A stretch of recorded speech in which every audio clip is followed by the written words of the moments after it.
we want to make sure that people are safe on our roads, and we'll have a zero tolerance. Zithoma ukuminyana indlela imithwalo isebhokweni kubuyelwa emakhaya nemsebenzini. We are playing with the owners of the pit bull to put them safe or maybe take them away from the communities. Ufuna ubulungiswa umndeni wakamma oneminyaka ema-43 ubudala olunywa wabulawa ama-pitbull kanti umnikazi wabobhova abanelunyaba ubotshiwe.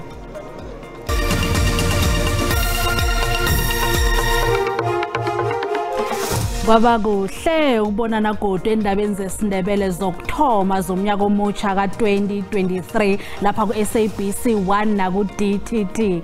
Akwande sitshaba sekosi.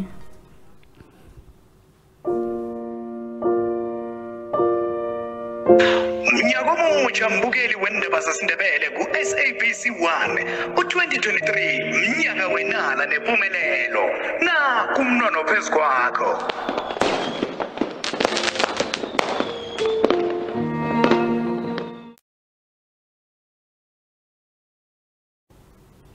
Umndeni womma oneminyaka ema-43 ubudala olunywa wabulawa bobhova abanelunya bama-pitbull eLimpopo ufuna ubulungiswa. uMelita Sikole wakamakhato usahlelwe ama-pitbull la azikhambela endleleni asuka lapha aqashe khona achinga emsebenzini. Ubhubhele esibhedlela sePietersburg ngelesihlanu iveke epheleleko. Umnikazi wabobhova ama-pitbull ubotshiwe kanti ubekwe icala lokubulala ngakahlosi. Mndeni wakaSikole Gamakhato ngaphandle kwesinwabarwana onakele emoyeni onakalelwa amaholiday okuphela komnyaka nanje usathukiwe ngokutsho kwabantu bendawo. uMelita Sikole usahlelwe injakunasi indawana kusekuseni uthethelwa pha wasiwa isibhedlela sendawo ngokuhamba kwesikhathi wadlulisela esibhedlela sePietersburg. Uthe ngomhla ka-28 kuNobayeni wadlula ephasini wasukela umndeni wakhe uthukiwe. Here to find out, to be given the report from the police from when the incident happened. What have they done so far? What we want is simple. Those animals must be taken away either by SPCA or they must be given to zoo or nature reserves. ANC endaweni le yalimachele police station ndawo basola amapolisa ngokungabikela umndeni bona icala likhamba njani. Usikole nabanye abasebenzi babasebenza indlela lena bayako namkha babuye emsebenzini. Umphakathi usele uthwele imkhono ehloko. See, with this incident, we are playing with the owners of the pit bull to put them safe or maybe take them away from the communities. I feel safe. Mabapi ntho e thajeng Melita. Me re sa mo lebeletse Melita. So we la thela ke kotsi re be re lakatsa hore nkabe a phele le ka ba sehole mara a re phele. Umnikazi wezinjezi uNchabeleng Musebe weminyaka ema-62 ubudala uyokuvela ekhotho kwehlandla lesibili ngelesine uvulelwe icala lokubulala angakahlosi. Ekhasini lethu le-Facebook sibuze ukuthi uthini umbono wakho ngokuboshwa komnikazi wama-pitbull abulele umma weminyaka ema-43 ubudala nakho umbono wakho uyalandela mbukeli.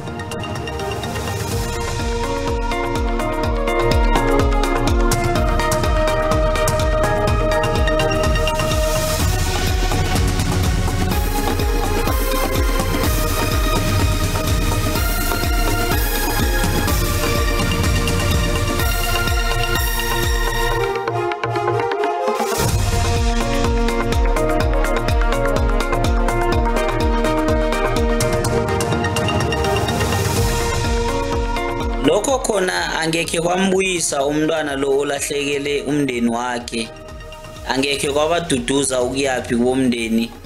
Ngale kwalokho umthetho yona kuyafuneka ukuthi udlala indima yawo bese kuthi kulaba abafuye izinja ezibukhalezi bakhona ukufunda isifundo. Abanikazi babo abanalawulo, umphefumulo womuntu uza kanye.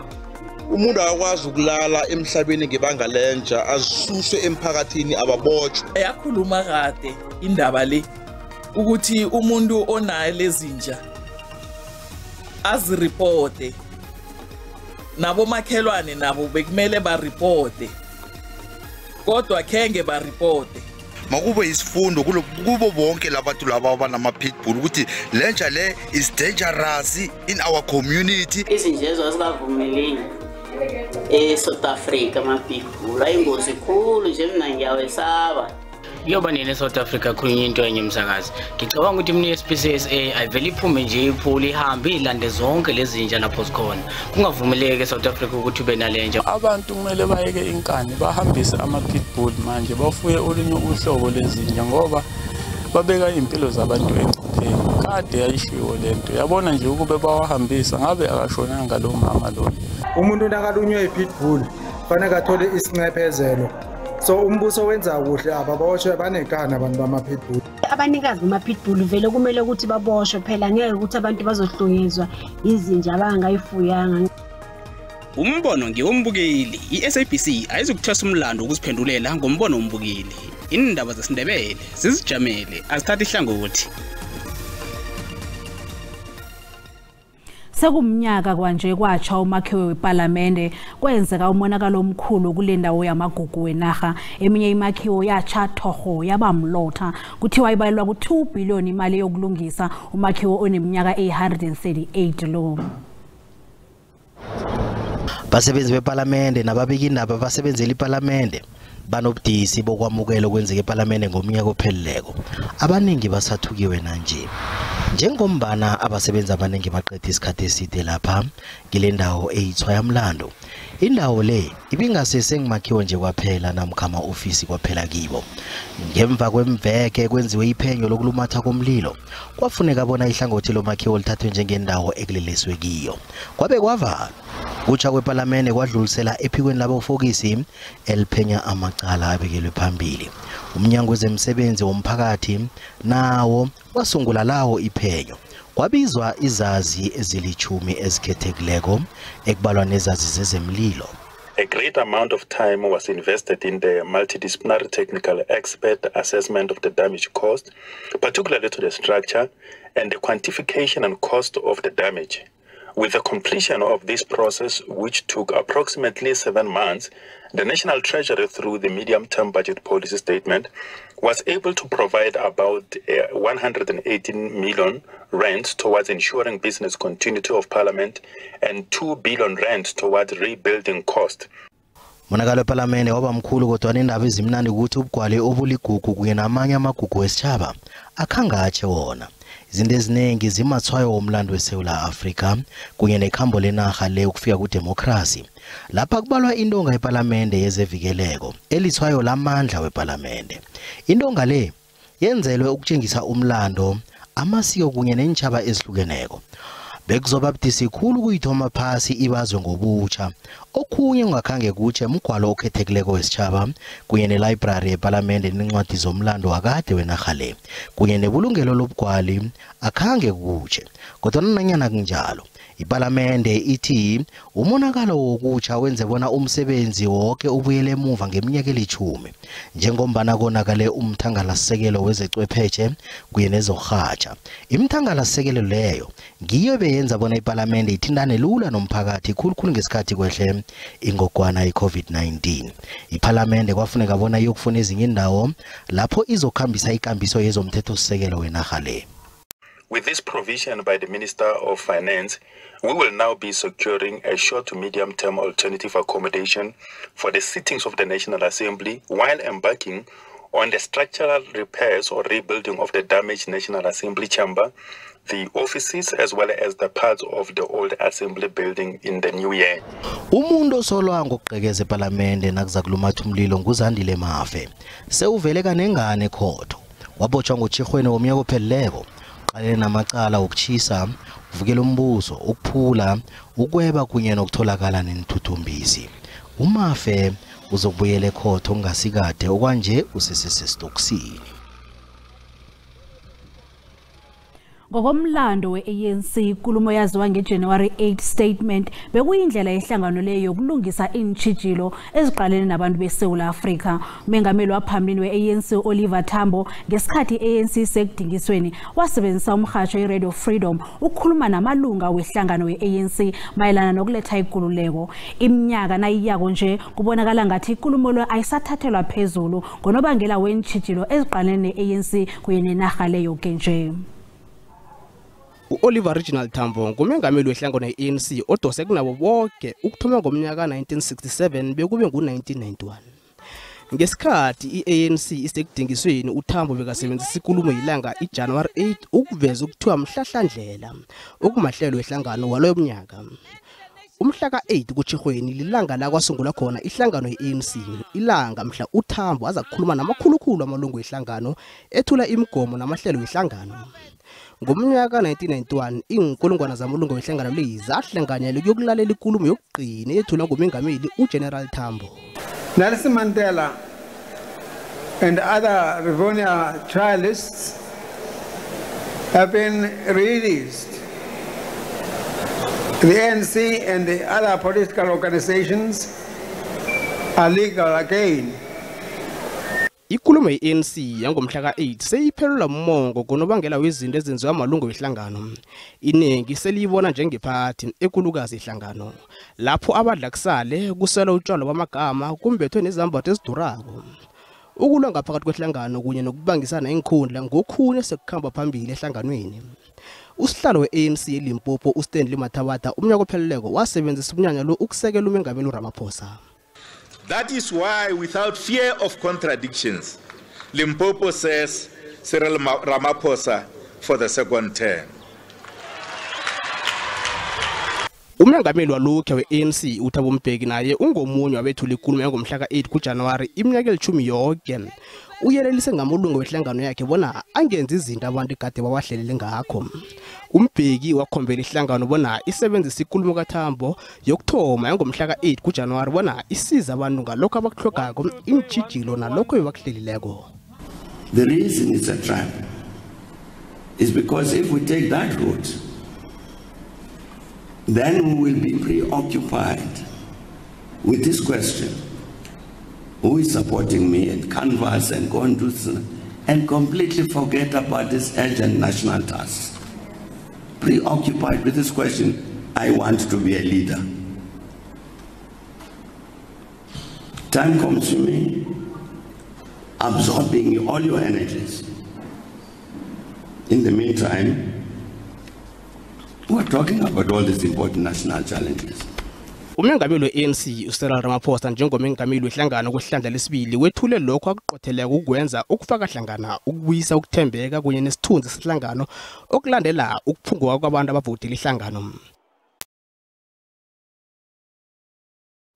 Siqalela indlela bona zinjani ngoba abantu sebayabuya kwanje ebebayokuvakatsha ngama-holiday kaChristmas. Empumalanga imphathimandla zithi inkolo izithoma ukwanda ngemva kwamadina nje endleleni eziningi. Khulukhulu endleleni N4 bathi nokho abashayeli basaziphethe kuhle endleleni.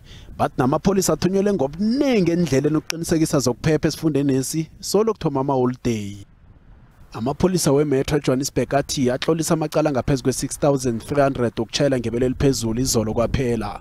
Bathi kubotshwa abashayeli abalikhomba malungana nokuchayela ngebelo eliphezulu. Bemapoliseni wendlela eGauteng bathi zehlakalo eziningi zokuchayela ngebelo eliphezulu esifundeni lesi zenzeke esentini kulandela ikaba edorobha leJohannesburg. eFreystata sesithoma ukukhuphuka isibalo senkolo endleleni ezikulu. Abantu babuyela endaweni ngokwahlukahlukana. Umnqophisi emnyangweni wezendlela nezokuthutha uMangaliso Qaba uthi amapolisa aphuma ngobuningi abeka ilihlo endleleni.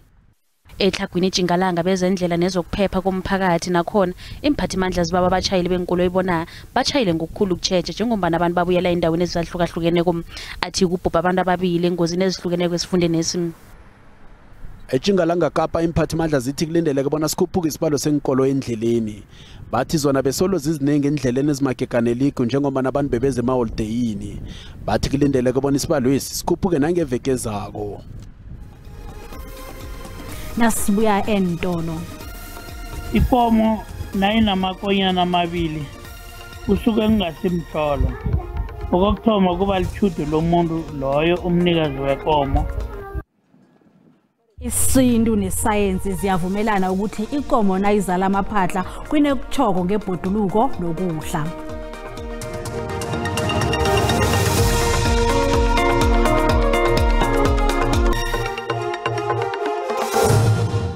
Zisekhona indaba kanti na ku YouTube ziyatholakala uthi SABC Iindaba zesiNdebele.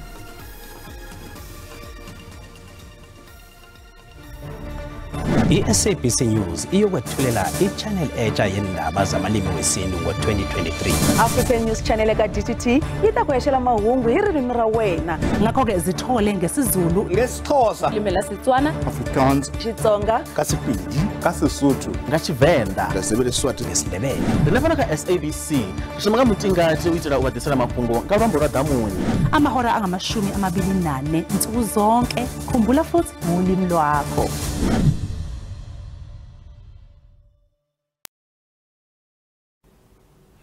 Abachochozeli abaliswana nokukhahlunyezwa ngokobulili bathi amadoda akabandakanywa kule ndaba yokukhahlumeza ngokobulili begodu banikelwa umsebenzi omncane wokulwa nomkhwalo. Kuthiwa ngombana kukholwa bona amadoda ngiwo akhahlumeza ngokobulili esikhathini esiningi kufanele ahlathulwe unobangela ukubana kuba yini akhahlumeza ngokobulili. Kanti abanye abachochozeli baphakamisa bona abantwana babesana kufuze bafundiswe basebancane ngomraro lo ukukhandela bona nabakhulako bangenzi izenzo zokukhahlumezana ngokobulili. Inhlangano eziningi zisikimela ukulwisana nokukhahlunyezwa kwabantu bengubo nabantwana kanti enye inhlangano lezi yiTemu Foundation. Inhlangano leyo yenza umnyanya mhlapha nje lapha beyinikela abantu bembaji ithuba lokutsho bona kungaba yini unobangela ukubana benze izenzo zokukhahlumeza abantu bengubo nabantwana. We are trying to advocate for eradication of gender-based violence in our communities. I was once a victim of gender-based violence and I saw how it affected, our kids, and I'm trying to get a dialogue of men so that we can discuss the challenges in our communities. Abanye bathi ukukhuliswa kwabantu bembaji emndenini engasebujameni obuhle ngikho ukubangela lokhu. It's also important to always look at the root cause of this abuse. The root cause means how was it triggered? I think the best way is to employ social workers at rural schools mostly, because this thing is happening mostly in rural schools. Kanti nanyana yanda emkhulumiswano ngokulwisana nokukhahlumezana ngokobulili abanye bathi kunenge kusafuze kwenziwe. As much as the numbers are not satisfactory, but the talk around the country and events like this and sessions where men are being invited to have dialogues, I think we are getting somewhere. We urge families to come together and say we can do better, we are stronger as families. Utebogo Musito weTemu Foundation uthi naye kwaba ngazimbo ukukhahlumezwa ngokobulili yeke eqhakathekile bona khulunyiswane ngentshijilo ezikhona ekulwisaneni nokukhahlumezana ngokobulili. Izazi zesintu nezesayensi zivumelana ngalizwi linye ukuthi akusimhlolo bona ikomo izela amaphahla kodwa akusuke kunento okuyichoko. Lokhu kunjengombana ikomo eNorthwest izele amaphahla. Izazi zesayensi zithi lokhu kukhambisana nebhoduluko nokudla okudliwa yifuyo. Isazi sethu sesintu sangezelela ngokuthi kubika nechudu nenala. Isitsho sama-China sithi ubuhle bukhamba ngabili. Iye khona kujayele kubona ikomo ibe namaphahla kodwa kusiyinto embi bathi ikomo le sekungokwesibili betha amaphahla. Ngwaga e fitileng e tsetse ngwaga e tsetse namane e losi ngwaga e fitileng e tsetse namane tse pedi gape mme ka go tlhoka letlhogonolo e nngwe ya tlhokafala. Izazi zesayensi zithi into ehle lokho kwenzekako begodwa kuletha umlayezo omuhle. Esinye isazi sesayensi sithi lesi sike singakajayeleki sesizokuthoma ukwanda. The natural occurrence is somewhere between 1 and 1.5%. So it's 1 out of 200 animals. So it's very low. But in dairy breeds, it's a bit higher. Sikhulumisene nesazi sezesintu baba soMike Ndolo ukuthi esintwini kuthi ukuthini lokhu wavumelana nalabo besikhu ukuthi khamisana nokudla kwenye nenala. Ikomo nayinamakonyana amabili kusuke kungasimhlolo. Okokuthoma kuba lichudo lomuntu loyo umnikazi wekomo. Kwesibili kuba ukuthi unyaka loyo kunokudla akunandlala njengeminyakeni edluleko. Itsho ukuthi abantu bazoba nethuthi lemsebenzi nokudla kuzoba kuningi enyakeni loyo. Zanamhlanje indaba zesiNdebele ziphela lapha ubujamo bezulu buyalandela ngobungela kokusi umusa wenkosi usanele sonke.